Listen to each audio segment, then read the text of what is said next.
இன்று 22/5/2024 வைகாசி மாதம் 9ஆம் தேதி புதன்கிழமை.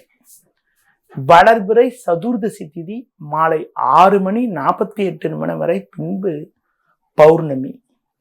சுவாதி நட்சத்திரம் காலை 7:46 வரை, பின்பு விசாக நட்சத்திரம். நாள் முழுவதும் சித்த யோகம். இன்று வைகாசி விசாகம். முருக வழிபாடு மிக மிக நல்லது. தனிய நாள். சுப முயற்சிகளை தள்ளி வைப்பது மிக மிக உத்தமம். ராகு காலம் மதியம் 12 மணி முதல் 1:30 வரை. யமகண்டம் காலை 7:30 முதல் 9 மணி வரை. சுப ஓரைகள் காலை 6 மணி முதல் 7 மணி வரை, 9 மணி முதல் 10 மணி வரை, மதியம் 1:30 முதல் 2 மணி வரை, மாலை 4 மணி முதல் 5 மணி வரை, இரவு 7 மணி முதல் 9 மணி வரை, பின்பு இரவு 11 மணி முதல் 12 மணி வரை. இனி இன்றைய கிரக அமைப்பு.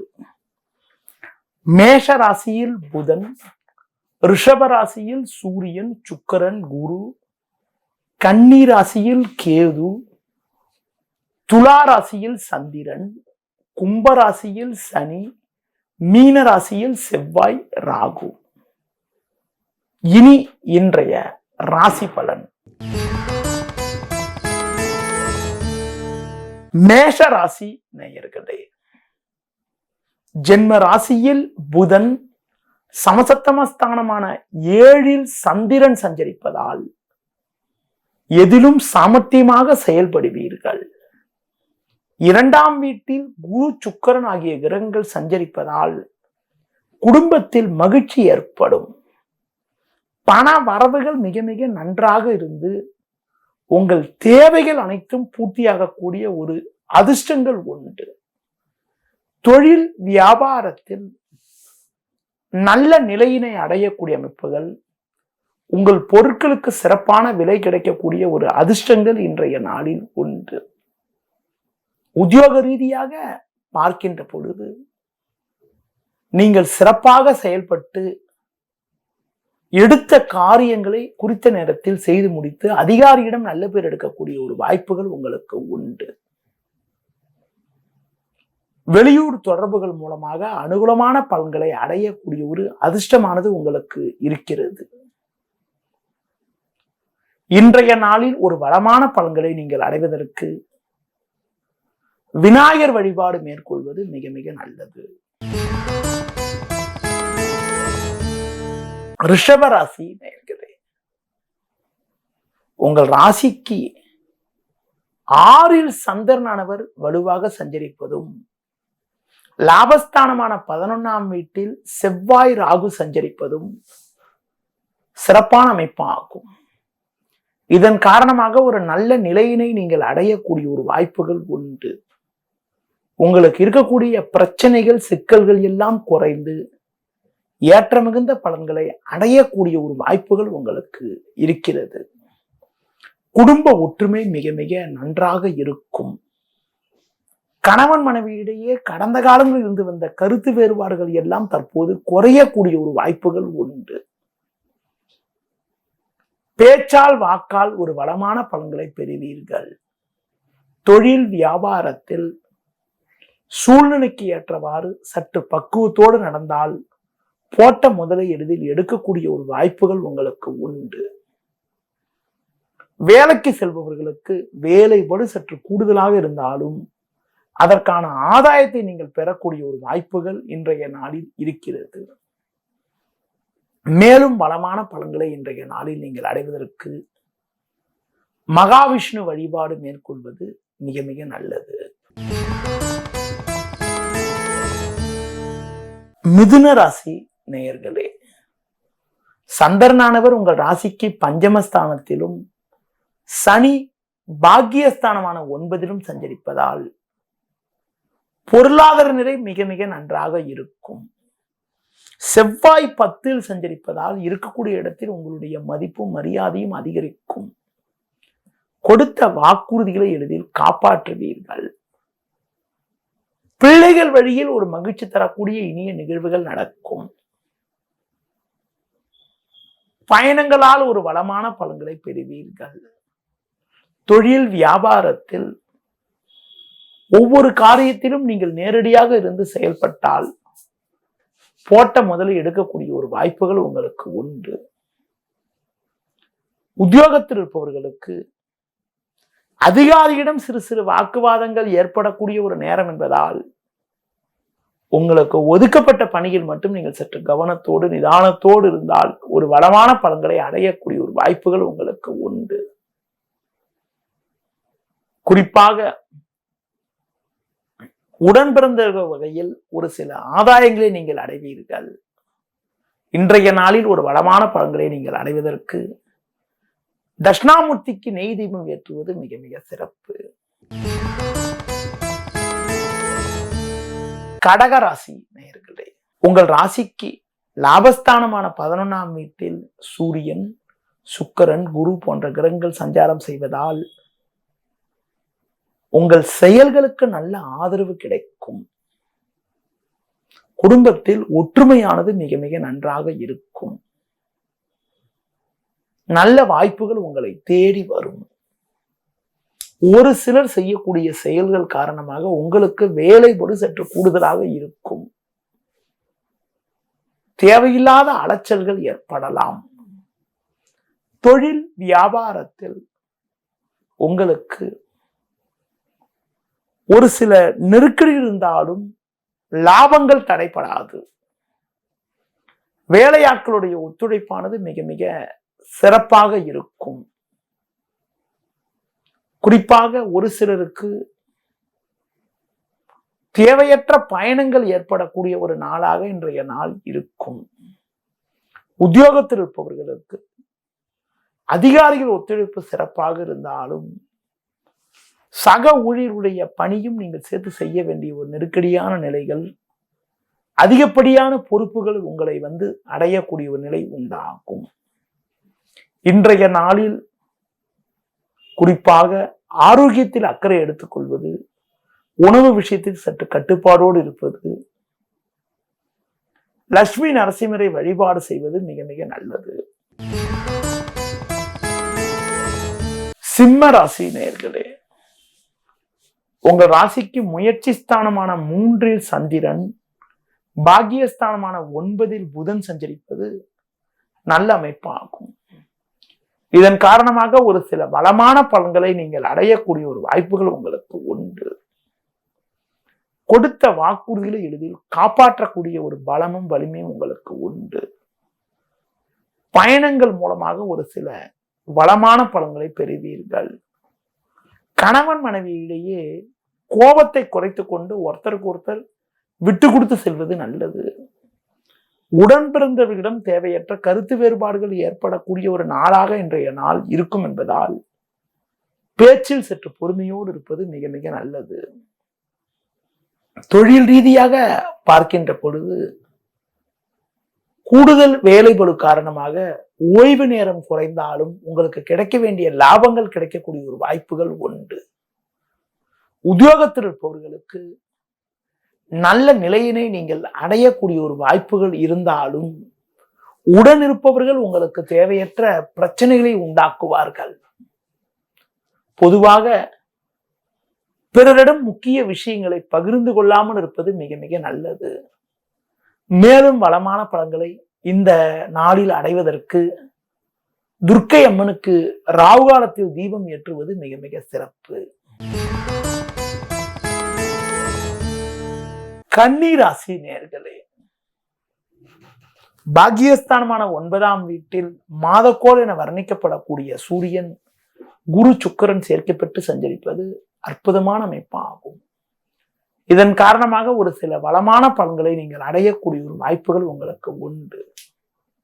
உங்கள் செயல்களுக்கு நல்ல ஒரு ஆதரவு கிடைக்கும். சனியானவர் 6இல் சஞ்சரிப்பதால் எந்த எதிர்ப்பையும் சமாளிக்கக்கூடிய ஒரு பலம் உண்டாகும். தொழில் ரீதியாக பார்க்கின்ற பொழுது நல்ல ஒரு வளர்ச்சி உங்களுக்கு கிடைக்கும் என்றாலும் ஒரு சில நேரங்களில் உணர்ச்சி வசப்படாமல் பொறுமையோடு செயல்படுவதன் மூலமாக ஒரு சில பலமான பலன்களை நீங்கள் அடையலாம். வேலைக்கு செல்பவர்களுக்கு அதிகாரிகளுடைய ஒத்துழைப்பானது மிக மிக உங்களுக்கு சாதகமாக இருக்கும். பணி நிமித்தமாக கூட தேவையில்லாத பயணங்கள் ஏற்பட்டு அதன் மூலமாக கூட உங்களுக்கு ஓய்வு நேரம் குறையக்கூடிய ஒரு நாளாக இன்றைய நாள் இருக்கும். இன்றைய நாளில் சூழ்நிலைக்கு ஏற்றவாறு சற்று பொறுமையோடு நடந்து கொள்வது மிக மிக நல்லது. சிவன் ஸ்தலங்களுக்கு சென்று வருவதன் மூலமாக ஒரு வளமான பலன்களை நீங்கள் அடையக்கூடிய ஒரு வாய்ப்புகள் ஏற்படும். துலா ராசி நேயர்களே, உங்கள் ராசிக்கு ருணரோகஸ்தானமான 6ல் செவ்வாய் ராகுவும் ஜென்ம ராசியில் சந்திரனும் சஞ்சரிப்பதால் உங்கள் எண்ணங்கள் நிறைவேறக்கூடிய ஒரு இனிய அமைப்பானது இன்றைய நாளில் இருக்கிறது. எந்த எதிர்ப்பையும் சமாளிக்கக்கூடிய ஒரு பலம் உண்டாகும். சனி 5ல் சஞ்சரிப்பதால் தொழில் வியாபாரத்தில் நல்ல ஒரு முன்னேற்றத்தை அடையக்கூடிய ஒரு வாய்ப்புகள் இருந்தாலும் அதிக முதலீடுகள் கொண்ட செயல்களை தற்காலிகமாக தவிர்ப்பது மிக மிக நல்லது. அரசாங்க வழியில் உங்களுக்கு சில இடையூறுகள் ஏற்படக்கூடிய ஒரு நேரம் என்பதால் தொழில் தொடர்பான விஷயங்களை வெளிநபர்களிடம் பேசுகின்ற போது சற்று பக்குவத்தோடு நடந்து கொள்வது மிக மிக நல்லது. வேலைக்கு செல்பவர்களுக்கு வேலை பளு அதிகப்படியாக இருப்பதால் ஓய்வு நேரம் குறையும். அதன் காரணமாக குடும்பத்தில் மனைவி பிள்ளைகளிடம் தேவையற்ற வாக்குவாதங்கள் ஏற்படலாம். நிலைமையை புரிந்து கொண்டு சற்று பொறுமையோடு செயல்பட்டால் ஒரு சில வளமான பலன்களை நீங்கள் அடையக்கூடிய ஒரு வாய்ப்புகள் இன்றைய நாளில் உண்டு. மேலும் வளமான பலன்களை நீங்கள் அடைவதற்கு மகாலட்சுமியை தரிசிப்பது மிக மிக நல்லது. விருச்சிக ராசி நேயர்களே, உங்கள் ராசிக்கு 5ஆம் வீட்டில் செவ்வாய் ராகு 12ல் சந்திரன் சஞ்சரிப்பதால் முன்கோபத்தை சற்று குறைத்துக் கொண்டு பொறுமையோடு செயல்பட வேண்டும். தேவையில்லாத அலைச்சல்கள் ஏற்படும். வரவுக்கு மீறிய வீண் செலவுகள் ஏற்படலாம். குரு பார்வை ஜென்ம ராசிக்கு இருப்பதால் பண வரவுகள் தாராளமாக இருந்து உங்கள் தேவைகள் பூர்த்தியாகக்கூடிய ஒரு அதிர்ஷ்டங்கள் உண்டு. தொழில் ரீதியாக பார்க்கின்ற பொழுது உங்களுக்கு நல்ல ஒரு வளர்ச்சியினை நீங்கள் அடையக்கூடிய ஒரு வாய்ப்புகள் இருந்தாலும் சக ஊழியருடைய ஒத்துழைப்பானது சொல்லிக் கொள்ளும்படி இருக்காது. வேலையாட்கள் ஒத்துழைப்பும் சொல்லிக் கொள்ளும்படி இருக்காது. கூட்டாளிகளால் சிறு சிறு பிரச்சனைகள் ஏற்படலாம். உத்தியோகத்தில் இருப்பவர்களுக்கு கூடுதல் வேலை பளு காரணமாக அலைச்சல் ஏற்படும். அதிகாரிகள் ஒத்துழைப்பு சிறப்பாக இருப்பதால் எதையும் எதிர்கொள்ளக்கூடிய ஒரு பலம் உண்டாகும். மேலும் வளமான பலன்களை நீங்கள் அடைவதற்கு மகாவிஷ்ணு வழிபாடு மேற்கொள்வது மிக மிக நல்லது. தனுசு ராசி நேயர்களே, உங்கள் ராசிக்கு லாபஸ்தானமான 11ஆம் வீட்டில் சந்திரனானவர் பலமாக அமைய பெற்று 3ல் சனி சஞ்சரிப்பது நல்ல அமைப்பாகும். இதன் காரணமாக ஏற்ற மிகுந்த பலன்களை அடையக்கூடிய ஒரு வாய்ப்புகள் உங்களுக்கு உண்டு. எடுத்த காரியங்களை குறித்த நேரத்தில் செய்து முடிக்கக்கூடிய ஒரு வாய்ப்புகள் உங்களுக்கு உண்டு. பேச்சு திறமையால் ஒரு சில வளமான பலன்களை பெறுவீர்கள். தொழில் ரீதியாக பார்க்கின்ற பொழுது சூரியனானவர் 6ல் இருப்பதால் எதையும் சமாளிக்கக்கூடிய ஒரு பலம் உங்களுக்கு உண்டு. நல்ல லாபத்தை ஈட்டக்கூடிய ஒரு வாய்ப்புகள் உங்களுக்கு இருப்பதால் எதிலும் உற்சாகத்தோடு செயல்பட முடியும். உற்சாகத்தோடு செயல்பட்டு நல்ல லாபத்தை ஈட்டக்கூடிய ஒரு வாய்ப்புகள் உங்களுக்கு உண்டு. உத்தியோகத்தில் இருப்பவர்களுக்கு ஒரு நல்ல நிலையினை அடையக்கூடிய ஒரு வாய்ப்புகள் இருக்கிறது. நீங்கள் நீண்ட நாட்களாக எதிர்பார்த்த ஒரு பதவி ஒன்று உங்களை தேடி வருவதால் மனமகிழ்ச்சி ஏற்படும். பிள்ளைகள் வழியில் ஒரு சில அனுகூலங்கள் கிடைக்கக்கூடிய ஒரு வாய்ப்புகள் இருக்கிறது. மேலும் வளமான பலன்களை நீங்கள் அடைவதற்கு சிவன் ஸ்தலங்களுக்கு சென்று வருவது மிக மிக நல்லது. மகர ராசி நேயர்களே, உங்கள் ராசிக்கு 10ஆம் வீட்டில் சந்திரனானவர் பலமாக அமைய பெற்று 3ல் செவ்வாய் ராகு 5ல் குரு சஞ்சரிப்பதால் சகல சௌபாக்கியங்களையும் நீங்கள் அடையக்கூடிய ஒரு வாய்ப்புகள் உங்களுக்கு உண்டு. கொடுத்த வாக்குறுதிகளை எளிதில் காப்பாற்றுவீர்கள். கடந்த காலங்களில் நீங்கள் வாங்கிய கடன்களை தற்போது பைசா செய்யக்கூடிய அளவுக்கு உங்களுடைய பலமானது அதிகரிக்கும். குடும்பத்தில் நீண்ட நாட்களாக நிலவிய கருத்து வேறுபாடுகள் எல்லாம் விலகி ஒரு ஒற்றுமையான நிலை ஏற்படக்கூடிய ஒரு அமைப்பானது இன்றைய நாளில் இருக்கிறது. நல்ல வாய்ப்புகள் உங்களுக்கு கிடைக்கும். புதிய பொருட்களை வாங்கக்கூடிய ஒரு அதிர்ஷ்டமானது உங்களுக்கு உண்டு. நண்பர்கள் மூலமாக ஒரு சில வளமான பலன்களை அடையக்கூடிய ஒரு வாய்ப்புகள் உங்களுக்கு உண்டு. வயது மூத்தவர்களிடம் பேசுகின்ற போது சற்று பொறுமையோடு செயல்பட்டால் ஏற்ற மிகுந்த பலன்களை அடையக்கூடிய ஒரு அதிர்ஷ்டமானது உங்களுக்கு இருக்கிறது. இன்றைய நாளில் நல்ல ஒரு முன்னேற்றத்தை நீங்கள் அடைவதற்கு கால பைரவரை வழிபாடு செய்வது மிக மிக நல்லது. கும்பராசி நேயர்களே, ஜென்ம ராசியில் சனி, 2 செவ்வாய், ராகு சஞ்சரிப்பதால் அலைச்சல்கள் அதிகரிக்கும். பேச்சால் வீண் பிரச்சனைகள் உண்டாகலாம். குரு பகவானும் பார்த்தீங்கன்றால் 4 சூரியன் சேர்க்கப்பட்டிருப்பதால் அலைச்சல்கள் அதிகரிக்கும். சில விஷயங்களில் நீங்கள் நினைப்பது ஒன்று, நடப்பது ஒன்றாக இருக்கும். அதன் கால் நீங்கள் சற்று கோபத்தை குறைத்துக் கொண்டு பொறுமையோடு செயல்பட்டால் நல்ல பலன்களை அடையக்கூடிய ஒரு வாய்ப்புகள் உங்களுக்கு உண்டு.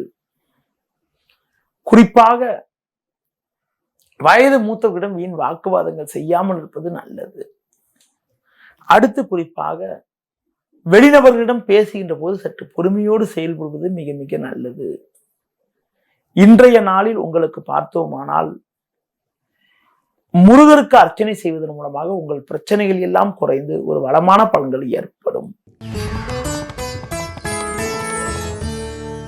மீன ராசி நேயர்களே, எதிலும் சற்று பொறுமையோடு செயல்பட வேண்டிய நாளாக இன்றைய நாள் இருக்கிறது. பேச்சை குறைக்க வேண்டும். ஜென்ம ராசியில் செவ்வாய், ராகு, 4 சூரியன், சுக்கிரன், குரு போன்ற கிரகங்கள் சஞ்சரிப்பதால் எதிலும் சற்று பொறுமையோடு செயல்படுவது நல்லது. தேவையில்லாத அலைச்சல்கள் ஏற்படும். நெருங்கியவர்களை அனுசரித்து செல்வது மிக மிக நல்லது. அதிக முதலீடுகள் கொண்ட செயல்களை தள்ளி வைப்பது உத்தமம். குறிப்பாக முக்கிய முடிவுகள் ஏதாவது எடுப்பது என்றால் அதனை ஒரு நாட்கள் தள்ளி வைப்பது நல்லது. குறிப்பாக இன்று நாள் முழுவதும் சந்திராஷ்டம் இருப்பதால் சற்று நிதானத்தோடு செயல்படுவது நல்லது. குறிப்பாக பேச்சில் பொறுமையோடு இருக்க வேண்டும். உடன் பிறந்தவர்கள் மூலமாக தேவையில்லாத கருத்து வேறுபாடுகள் ஏற்படலாம். இன்றைய நாளில் ஒரு வளமான பலன்களை நீங்கள் அடைவதற்கு குறிப்பாக கால பைரவரை வழிபாடு செய்வது மிக மிக சிறப்பான பலனை தரும். நேயர்களே, இதுவரை இன்றைய ராசி பலனை உங்களிடம் கூறினேன். இனி ஜோதிட தகவல். ஜோதிட தகவல்ல இன்று உங்களிடம் கேது திசையை பற்றி ஒரு சில தகவல்கள் கூற உள்ளேன். நவகிரகங்கள்ல கேது பகவான் ஞான காரகனாவார். தெய்வீக காரகனுக்கு காரகத்துவம் வைக்கக்கூடிய கிரகம் ஆகும். ஒரு சாயா கிரகம், சர்ப்ப கிரகம் என சொல்லக்கூடிய கிரகம் ஆகும்.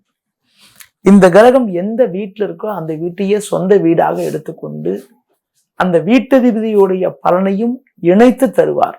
தசாபுத்தி காலத்துல கேது நின்று வீட்டதிபதி ஒரு நல்ல கிரகமாக இருந்தாலோ, கேது நின்று வீட்டதிபதி நல்ல ஒரு பலமான ஸ்தானத்தில் இருந்தாலோ ஒரு வளமான பலன்களை ஜாதகர் அடையக்கூடிய ஒரு வாய்ப்புகள் கேது திசை காலங்கள்ல ஏற்படும். பொதுவா கேது எந்த இடத்துல இருந்து நல்ல பலனை தரும்னு பாத்தீங்கன்னா 3, 6, 10, 11 ஆகிய ஸ்தானங்கள்ல இருந்தால் உங்களுக்கு பாத்தீங்கன்னா கேது திசை ஒரு நல்ல பலனை தருவதற்கான வாய்ப்புகளை கொடுக்கும். எந்த ஒரு ஜாதகருக்கு கேது பகவான் ஒரு நல்ல கிரக சேர்க்கப்படுறது நல்ல சிறப்புன்னு சொல்லலாம். பொதுவா கேது பகவான் உங்களுக்கு இந்த உங்களுக்கு பாத்தீங்கன்னா கேது பகவான் பொதுவாக கேது பகவானு எதிலும் சிக்கனத்தையும் எதிலும் பாத்தீங்கன்னா ஒரு சின்ன சின்ன சிக்கலையும் தரக்கூடிய கிரகமாக விளங்குகிறார். ஒரு ஜாதகத்துல கேது ஒரு சில கிரக சேர்க்கை பெற்றால் தேவையில்லாத ஒரு நெருக்கடிகளை ஏற்படுத்தும். கேதுவுக்கு நட்பு கிரகம்னு சொல்லிட்டு ஒரு பெரிய அதிக கிரகம் கிடையாது.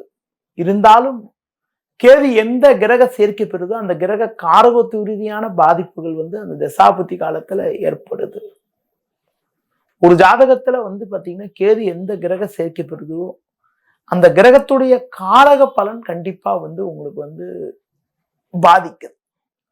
உதாரணமா பாத்தீங்கன்னா ஒரு ஜாதகத்துல சூரியன் கேதுவோட சேர்ந்து ஒரு ஜாதகத்துல இருந்தால் அவங்களுக்கு பாத்தீங்கன்னா அப்பாவுக்கு ஏதாவது ஒரு பாதிப்பை ஏற்படுத்துது. அதிலும் குறிப்பாக கேது திசை நடக்கின்ற போது அதிகப்படியான பாதிப்புகளை ஏற்படுத்துது.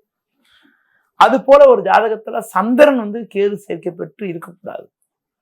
மனோகாரகனான சந்திரன் கேது சேர்க்கை பெற்றிருந்தால் அது பாத்தீங்கன்னா நிறைய பிரச்சனைகளையும் நிறைய நிம்மதி குறைவையும் அம்மாவுக்கு ஒரு பாதிப்பையும் ஏற்படுத்தக்கூடிய ஒரு அமைப்புன்னு சொல்லலாம்.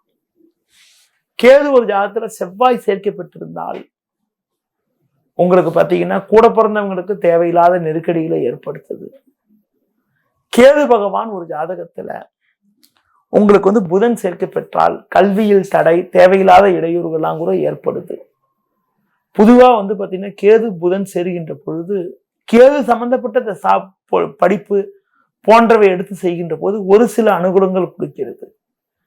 பொதுவா ஒரு ஜாதகத்துல கேது புதன் சேர்க்கை பெற்றால் படிப்புல தடையை கொடுக்கும் சொன்னா கூட கேது எந்த வீட்டுல இருக்காரு, என்ன கிரக சேர்க்கப்படுறாரு, அடுத்து பாத்தீங்கன்னா உங்களுக்கு கேதுவுடைய அமைப்பு காரணமாக உங்களுக்கு பாத்தீங்கன்னா கேது ஒரு சில சாதகமற்ற ஸ்தானங்கள்ல இருந்தால் ரொம்ப ரொம்ப அந்த தசாபுத்தி காலத்துல ரொம்ப ரொம்ப கவனமா இருக்கணும் ஜென்ரலா. அடுத்து பாத்தீங்கன்னா ஒரு ஜாதகத்துல கோச்சாரத்துல உங்களுக்கு பாத்தீங்கன்னா 10, 11 ஆகிய ஸ்தானங்கள்லையும் 3, 6 ஆகிய ஸ்தானங்கள்லையும் ஒரு ஜாதகத்துல அமையப்பட்டிருந்தால் ஒரு சில சாதகமான பலன்களை தரக்கூடிய ஒரு அதிர்ஷ்டத்தை உண்டாக்கும். பொதுவாக ஒரு ஜாதகத்துல கேது சுக்கிரன் சேர்க்கை பெற்றால், ஆண்க ஜாதகத்தில் சேர்க்கை பெற்றால் அந்த கேது திசை நடக்கின்ற போது குடும்ப வாழ்க்கையில நிறைய பிரச்சனைகளை உண்டாக்கும். அது போல சனி கூட கேது சேர்றது கூட அவ்வளவு சிறப்புன்னு சொல்ல முடியாது. ஆயுள்காரகன் உங்களுக்கு சனி சேர்க்கை பெற்று கேது இருந்தால் இந்த கேது திசை நடக்காத காலங்கள்ல கொஞ்சம் உடல் உபாதைகள், ஆரோக்கிய குறைபாடெல்லாம் கூட ஏற்படுவதற்கான ஒரு சாத்திய கூறி கொடுக்கும்.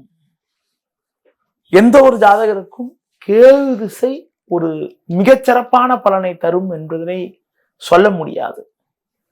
கேது லக்ன பாவத்துக்கு 3, 6, 10, 11 இருந்தால் நல்ல சிறப்புன்னு சொல்லலாம். கேது திசை என்பது 7 வருடங்கள் நடக்கும். கேது திசை காலங்கள் உங்களுக்கு பார்த்தீங்கன்னா தெய்வீக ஆன்மீக பணிகள், பொதுநல காரியங்கள், அடுத்து ஆன்மீக காரியங்கள், ஒரு பொதுநல காரியங்கள்ல ஈடுபடக்கூடிய அமைப்பை கேது கொடுப்பாரு. கேது தொடர்புடைய தொழில் செய்யறவங்களுக்கு கேது திசை பெருசா பாதிக்காது.